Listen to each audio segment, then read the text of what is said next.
You are listening to and streaming A More Perfect Union on KBLA Talk 1580. I'm Dr. Nii-Quartelai and really honored to be in conversation with a legend, a living legend in journalism. I'm talking about 2020 co-anchor Deborah Roberts, the award-winning American TV journalist and author. She's best known as a senior national affairs correspondent for ABC News and co-anchor of 2020, over 30 years of experience at ABC. She's covered major global events. She's reported for Good Morning America and for Nightline, won a Peabody, and she is also married to another one of our faves, NBC's Al Roker. Welcome to the show, Deborah.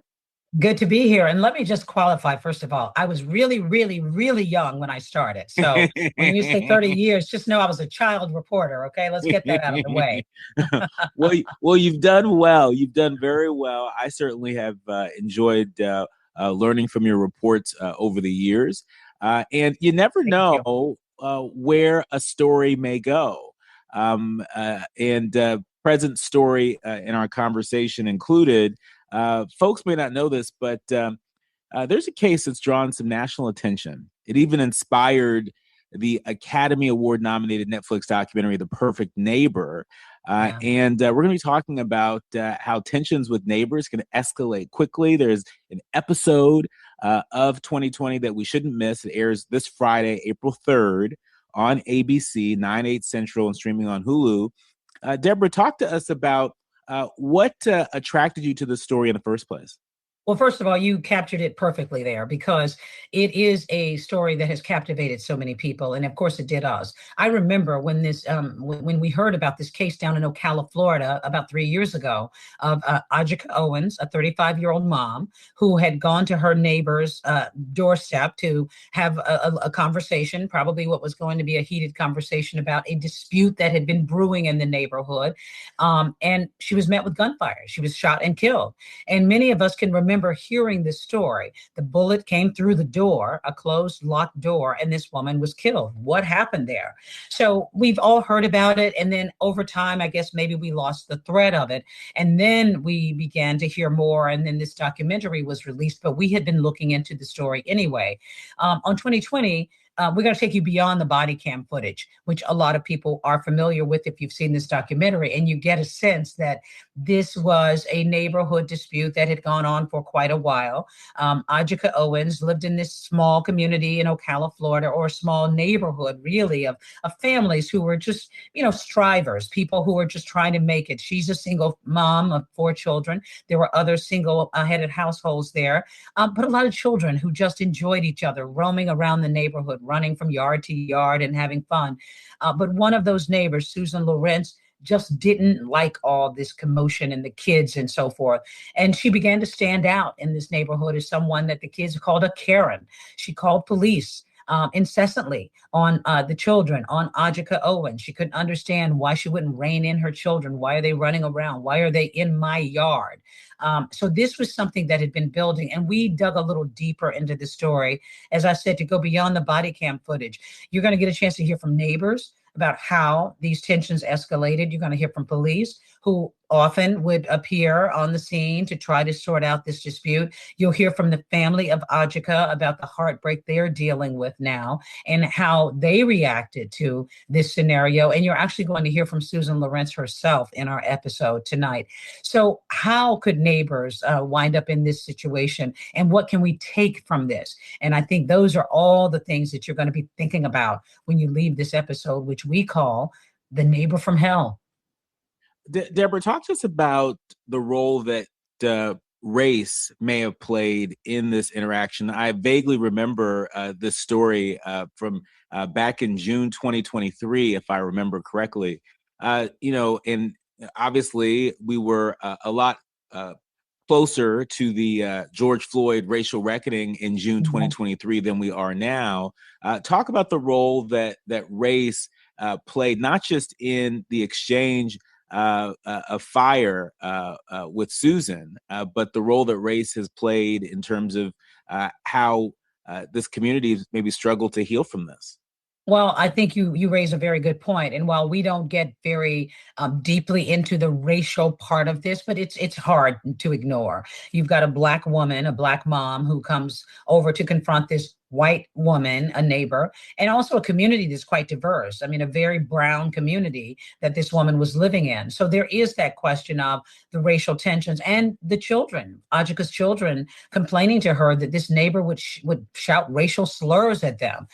Susan Lorenz herself claimed that there was not race involved in this, that she didn't intend that to be a part of what was going on between the two of them. But I think it's hard not to look at the story and to experience it from that perspective. And also, you're going to hear from the Ajika Owens' family's lawyer, who talks to us about how he got involved in this case. Ben Crump, the noted civil rights lawyer, called him once he heard about this case and the fact that no one had been arrested in the first couple of days of this shooting. Why? So race, of course, is present throughout this story. Is it the sole reason that this shooting happened? You'll have to be the judge of that. But I think race definitely did play a part. In fact, Ajika's mother talks about going forward, and now she's got a foundation that is trying to assist others who are involved in racial violence. So they certainly have processed it that way. Talk to us about Marion County, how the Marion County Sheriff's Office did not initially arrest Susan, but after investigating, as I understand it, 4 days after the shooting on June 6th, police finally arrested Susan, charging her with manslaughter by the use of a firearm. Talk to us about those 4 days. What made the difference over the course of those 4 days that led the sheriff to actually arrest? Well, those 4 days were really, I think, pivotal in this case and the outcome. And to your point, this case happened, the shooting happened not long after the George Floyd situation had happened in our country. So people were the tension, I think, was sort of heightened around this kind of a situation. A Black woman is dead. A white woman clearly was responsible for the death, but why hasn't she been arrested? The police will tell us that they were trying to make the case. They were trying to be sure of what they were arresting her with. But there was agitation in that community. There were protests. There were, marches, and people were really upset about this. So I think there was pressure that was brought to bear on the police, and ultimately they had to make a call. And that's a big question. Was Susan Lorenz sort of given a little bit of grace and the benefit of the doubt? The neighbors talk about the fact that she had not been arrested, but she had stepped away from the neighborhood during that period of the 4 days, but would come back to the neighborhood with the police sort of accompanying her to go to her home and so forth. Was she being given, a little bit of light treatment because she is a white woman in a case where a Black woman was killed? That was the big question that neighbors were raising. And ultimately, of course, that did lead to her arrest. Deborah, did you mention that there was some body camera footage somewhere?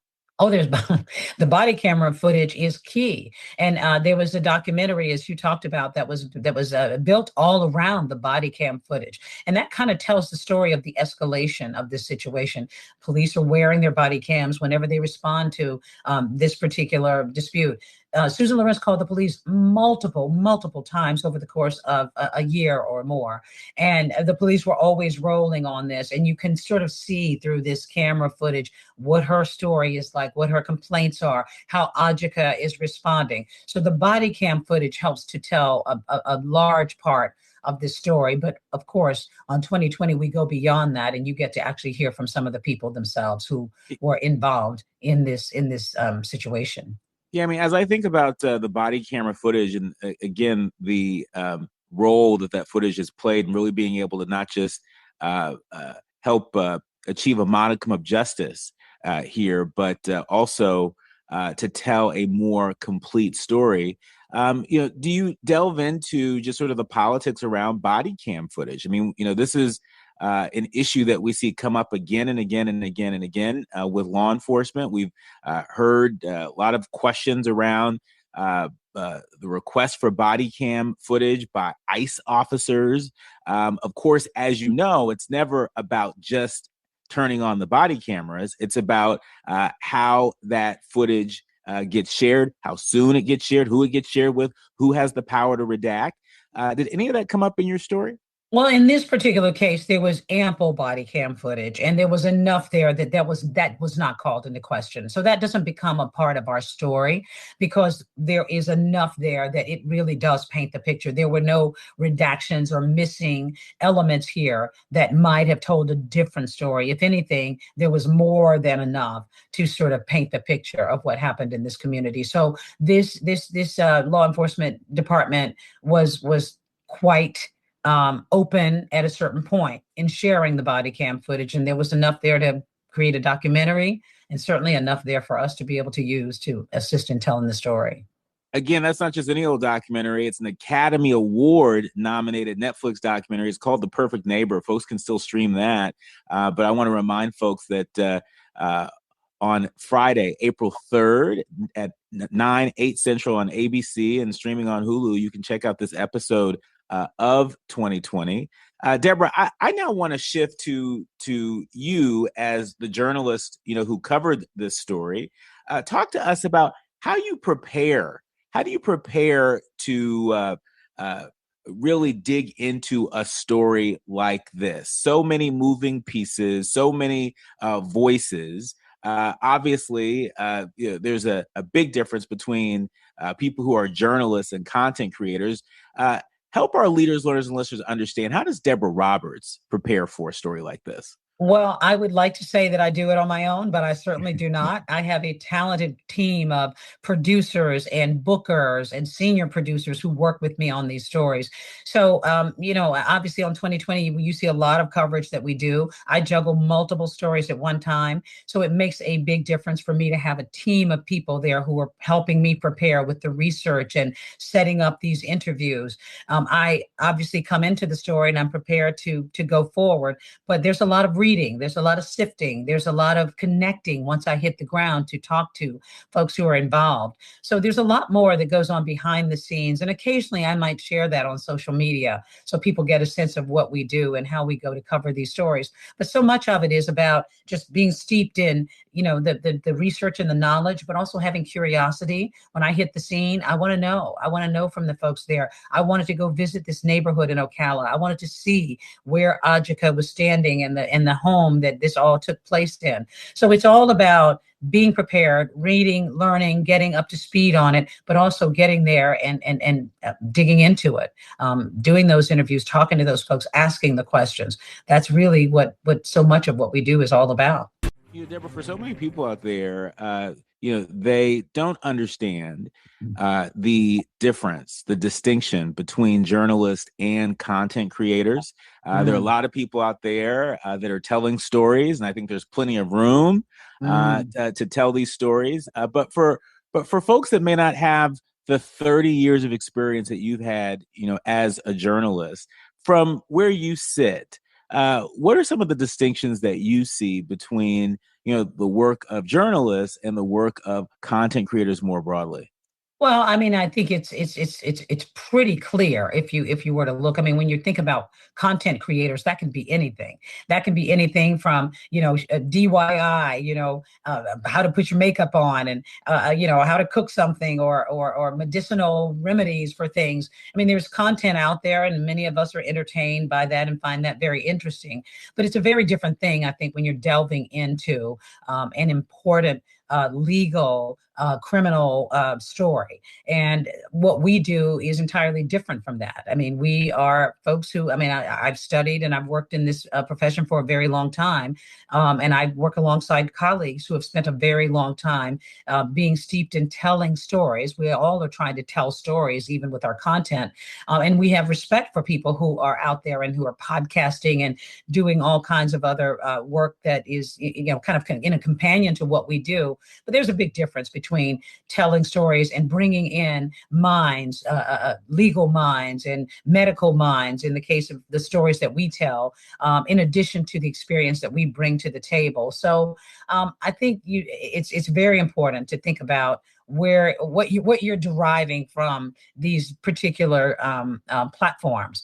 And call me biased, but I think that good old-fashioned journalism is something that you definitely know when you see it, and I would hope that people trust it when they see us on 2020 and on networks and the reporting that we do. That we've been doing this for a long time, and we try to make ourselves prepared for this. So there's a big difference.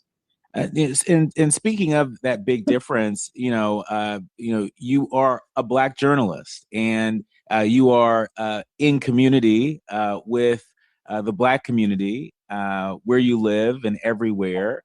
Talk to us about how being a Black journalist has helped your ability to be able to connect the dots, and to tell really complex stories. Obviously, you are best in class in what you do, but our identities also sort of, shape our lens, sharpen our lens as well, no? Well, that's very kind of you to say that. I appreciate that. I will say that throughout my career, even when I started, and I grew up in Georgia, I went to the University of Georgia, and I worked in Georgia my first job out of college, and have made my way through other markets. But I I I am aware of the fact that I'm a mom. I'm a Black journalist. When I bring these things to the table, when I'm doing stories, and sometimes I think that that has an impact. Certainly, in this case, I'm covering a story about a Black woman. I'm interviewing her mother and her son, and I think that there's a connection there and maybe an understanding with each other because of who I am and where I come from. But I will say I don't wear that very heavily, because I more than anything else, I feel like, just as a journalist, as a person who wants to bring some expertise, some curiosity to any assignment that I cover, that's what I lead with. I posted something recently about a kind of a throwback picture to one of my early days in network television after the Artemis 2 rocket took off. And I posted a picture of me covering the Space Center down at the Kennedy Space Center. And I didn't even think about anything other than, wow, look at this throwback and me with the big hair and covering this story. And I had other people say, wow, look at you out there, a Black woman amongst all the white men who were there next to you covering the story.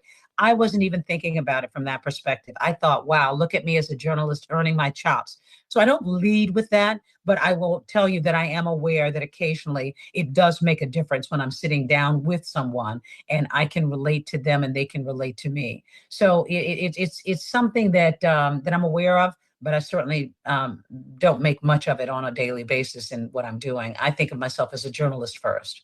And speaking of being relatable, your husband Al Roker on NBC Oh, is here we go. one of the Here we most go. relatable folks on TV. I mean, I remember being a kid and watching Al do the weather on NBC as I was getting ready for school. Oh my gosh. Well, you Right. know what? I'm sure he'll appreciate hearing that. So like I'm feeling so old. But in our final minutes with you, Deborah, I just want to ask you about just sort of that work-life balance, right? I mean, obviously the stories that you've covered over the years on ABC, have been heavy stories, very high stakes stories, and the work that we see Al Roker do on NBC is much more lighthearted, much more jovial. Talk to us about how you all keep that balance in your household. Well, it's a daily thing. Yeah, I will tell you. However, it is interesting. And I think we both are very blessed that we are in this profession and we've been doing it as long as we are. But I think that, yeah, we do very different things, but we can also complement each other too. He was just down in Florida covering this rocket launch. We spoke about it and I gave him my thoughts about it. And he knew that I had covered that kind of story before. That's something a little, more interesting for him scientifically than what he's done. But he will also weigh in sometimes on stories that I'm covering for 2020 and give me his thoughts. And wow, this is really, you ought to think about this from that perspective. So I think, first of all, we have great respect and admiration for what we do, but we also are raising a family together. And, sometimes I'm working on something and I say, I got to leave this with you. We just got this call and our son who's in college has this going on. Can you make a call? You need to deal with this. I'll be home. He's traveling right now. I was traveling the other day. We're sort of passing in the air occasionally. So, it's a daily thing. We work hard to make it work. And at the end of the day, we're just very, I think, proud and blessed to have these professions and to be doing it still at this stage in our lives. Deborah, in our final minute with you, I know that you're also the author of Lessons Learned and Cherished, The Teacher Who Changed My Life. What teacher are you thinking about, particularly today, given the state of the media industry and all the headlines that are swirling? Is there a particular teacher that you're thinking about today? Well, the teacher who sparked this book for me was Mrs. Dorothy Hardy, who's no longer with us, but who was my sixth grade English teacher. And I think about her all the time because she really propelled my interest and my curiosity in going beyond what I either thought I could do or what I even knew. And so I credit her all the time with sort of giving me the impetus and also the confidence to believe that I can do more, I can soar. And then also a librarian who I salute in the book too, Kathy Talon, who was just so critical in my growth as a high school student. So I think about those teachers all the time because, when I go to conjugate sentences, when I go to write something, and I always think about, no, that's wrong. That verb is wrong. Whatever. I think about those teachers because they set me on that path for excellence. Thank you so much. It's very excellent reporting. We'll be watching your latest episode of 2020, airing this Friday, April 3rd, 9/8 Central, also streaming on Hulu. Hat tip to one of the greatest to ever do it, Deborah Roberts. You've been listening to and streaming A More Perfect Union on KBLA Talk 1580.